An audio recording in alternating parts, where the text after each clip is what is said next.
Hello everyone, I am Pramod from Indian English Grammar. So guys, once again you all are welcome on my channel Indian English Grammar. And as you know well that I am trying to teach you how to learn about the grammar more, right? Whether you are learning or studying in any small classes or higher classes, there is no matter at all. Whether you are trying for competition, also there is no matter. Means all kinds of things I am teaching you so that you all can learn grammar by online, right?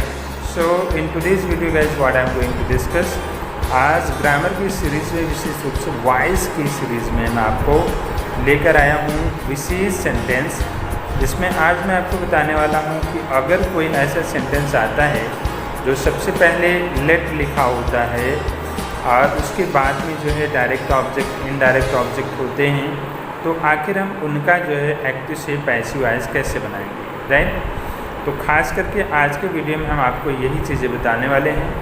तो मैं चाहूँगा कि आप proper तरीके से इस video को देखें और समझने की कोशिश करें, और आई एम श्योर, पूरा गारंटी है कि अगर आप प्रॉपर तरीके से पढ़ाई करते हैं तो आपके लिए इससे बेहतर शायद मुश्किलों से मिलेगा, राइट? तो आइए इसको प्रॉपर समझने के लिए आज मैं आपको जो है नोटबुक की तरफ लेके चलता हूँ, और नोटबुक की तरफ चल करके हम प्रॉपर एक एक करके जो है राइट करके उसको पढ़ने की कोशिश करते हैं, राइट? तो जैसा कि हमने आपको ऑलरेडी बताया कि ये आपका इम्परेटिव सेंटेंस है, जिसमें हम आपको सबसे पहले जो है स्ट्रक्चर दिखाई दे रहे हैं।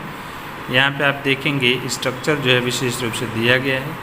गाइस याद रखें, आप चाहे हिंदी मीडियम में हो चाहे इंग्लिश मीडियम में हो, सेंटेंस का स्ट्रक्चर बिल्कुल ऐसा ही अगर कहीं मिलता है एक्टिव वॉइस में विशेष रूप से, तो हम उसका पैसिव वॉइस बनाने के लिए सिर्फ यही फार्मूला या स्ट्रक्चर अपनाएंगे, चाहे आप हिंदी मीडियम में हो इंग्लिश मीडियम में हो या फिर आप किसी कंपटीशन की तैयारी कर रहे हैं तो भी, ठीक है? तो यहाँ पे आप देखेंगे सबसे पहले एक्टिव वाले का जो स्ट्रक्चर, ऐसे सेंटेंस आपके सामने होने चाहिए जिसका पैसिव वॉइस आप इस स्ट्रक्चर पर बनाएंगे, है ना? तो यहाँ पे लेट सबसे पहले है, फिर इनडायरेक्ट ऑब्जेक्ट रहना चाहिए, फिर मेन वर्ब का फर्स्ट फॉर्म, फिर डायरेक्ट ऑब्जेक्ट होना चाहिए, और है तो अदर वर्ड्स है, नहीं है तो कोई बात नहीं, राइट? तो इसका पैसिव बनाएंगे तो हम सबसे पहले लेट रखेंगे, फिर जो है इस डायरेक्ट ऑब्जेक्ट को यहाँ पे रखेंगे, फिर हम बी रखेंगे, फिर हम मेन वर्ब का यहाँ पे थर्ड फॉर्म रखेंगे, और उसके बाद में हम बाई लगाएंगे, फिर हम इनडायरेक्ट ऑब्जेक्ट को रखेंगे, अगर है तो हम अदर वर्ड्स को रखेंगे, ठीक है?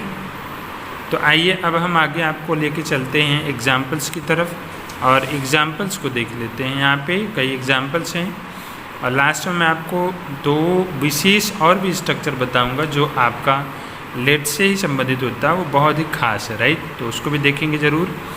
आइए पहले हम इसको समझ लेते हैं, ठीक? तो यहाँ पे देखेंगे आपकी एग्जाम्पल जो है एक्टिव वॉइस का, let me read this book. तो आइए हम मैच करते हैं कि क्या यह ऊपर के स्ट्रक्चर के बेस पर है।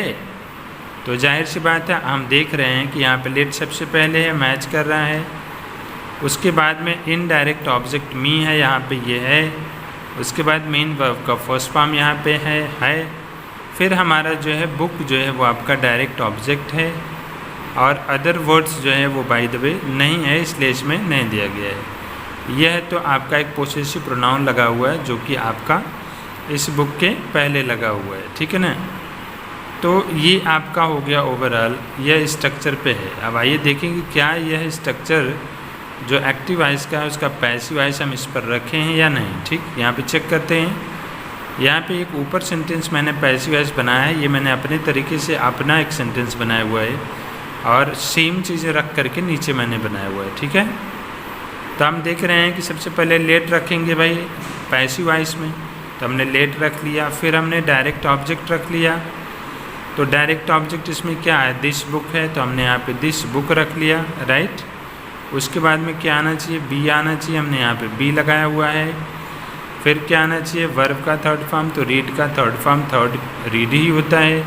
फिर हमने क्या किया, बाई लगाया है, फिर हमने इनडायरेक्ट ऑब्जेक्ट को उठाकर यहाँ पे रख दिया है, अदर वर्ड्स नहीं है इसलिए हमने यहाँ पे आगे कुछ भी नहीं रखा है, ठीक? अगला भी सेम टू सेम आप एग्जाम्पल देख सकते हैं, थोड़ा सा अलग है।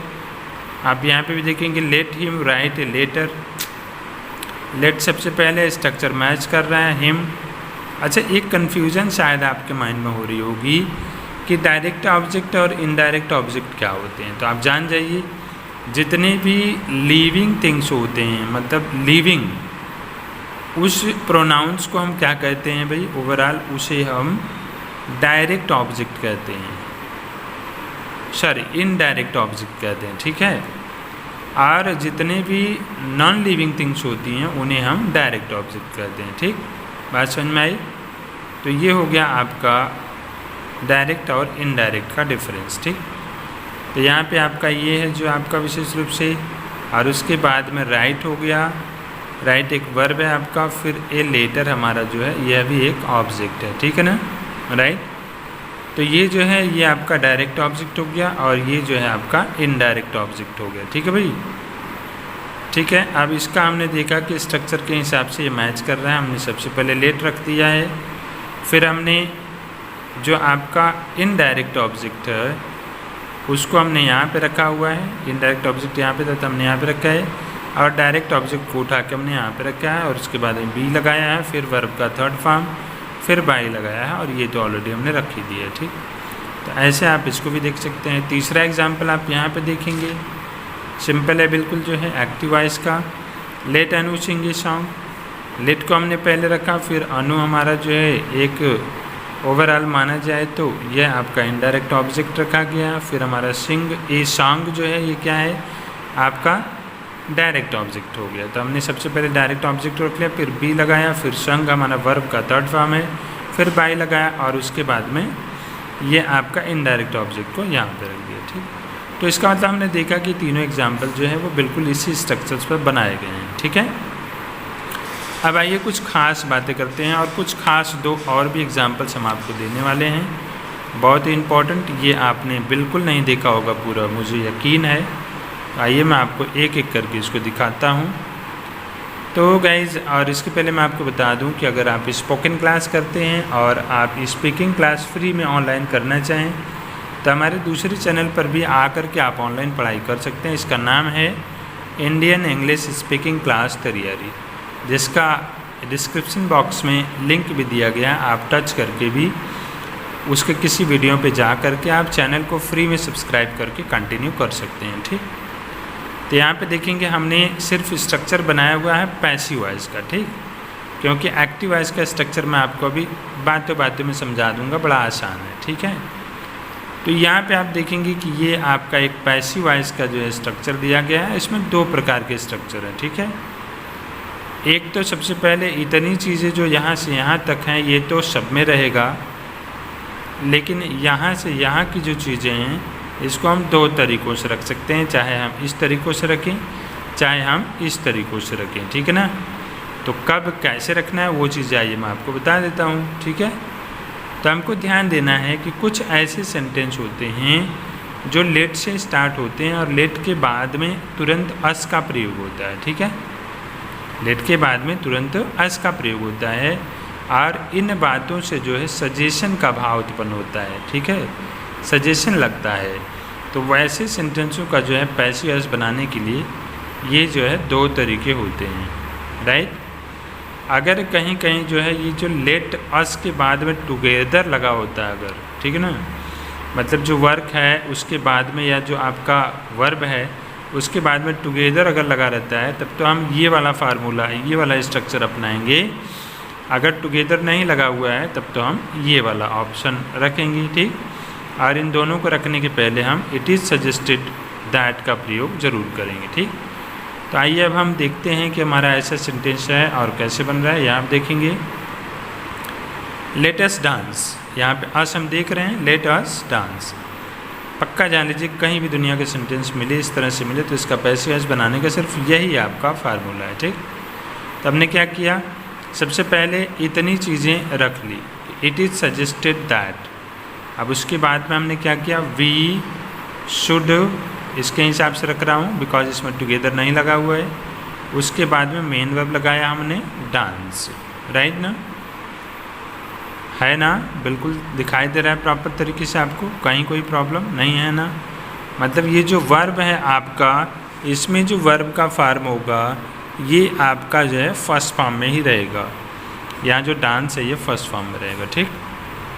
अब यहाँ पे देख लेते हैं एक ठो टुगेदर वाला। अगर टुगेदर वाला कोई सेंटेंस मिल जाए जिसमें लेट अस हो और ये एक प्रकार का सजेशन वाला सेंटेंस हो और उसके बाद में वर्ब के बाद में जो है टुगेदर लगा हो, तो उसका पैसिव हम बनाएंगे इस तरीके से, ठीक है ना। बस क्या है इसमें अंतर क्या है आप देख ही सकते हैं, थोड़ा सा अंतर है कि यहाँ मेन वर्ब शुड के बाद में यहाँ पे मेन वर्ब आया था, इसमें मेन वर्ब के बाद में टुगेदर आ रहा है ना, समझ रहे ना। तो बस इतना अंतर है, बाकी अदर वर्ड्स अगर हैं तो रखेंगे, नहीं है तो नहीं रखेंगे। तो हमने देखा कि लेटेस्ट वर्क टुगेदर अगर सेंटेंस है तो उसका हमने बनाया इट इज़ सजेस्टेड दैट, देखिए यही सेम चीज़ें रख रहे हैं ना। उसके बाद में हमने कहा वी शुड वर्क टुगेदर, है ना। अदर वर्ड्स भाई इसमें नहीं है, इसलिए हमने यहाँ पे अदर वर्ड्स नहीं रखा। अदर वर्ड्स का मतलब समझते हैं, जैसे टू नाइट कहना हो आज रात, टुमारो कहना हो कल, ऑन संडे कहना है ना, तो संडे को। तो ये जो वर्ड्स आगे रहेंगे ये अदर वर्ड्स होते हैं, ठीक। बाकी अदर वर्ड्स के बारे में आपको और अच्छे ढंग से समझना है तो आप चाहें तो हमारे इसी ग्रामर के चैनल पे बहुत सारा डिटेल पीछे दिया गया है, एक एक दिन करके आप वीडियो को देखें, डेली पढ़ाई करें, प्रॉपर तरीके से सब कुछ आ जाएगा, ठीक है। तो गाइज़ आज के लिए बस इतना ही, और हाँ याद रखिए कंटिन्यू चलें तभी पढ़ाई आप कर पाएंगे अच्छी, और तभी आपको अच्छी नॉलेज भी मिल पाएगी, राइट। तो मिलते हैं नेक्स्ट वीडियो में कुछ विशेष और ख़ास चीज़ों के साथ में, और आपको लगता है कि इससे जो है किसी और बच्चों को फ़ायदा हो सकता है तो उनके यहाँ भी फॉरवर्ड करें ताकि वो भी घर पे पढ़ाई कर सकें। तो गाइज़ आज के लिए बस इतना ही। Thank you, have a nice day, bye bye.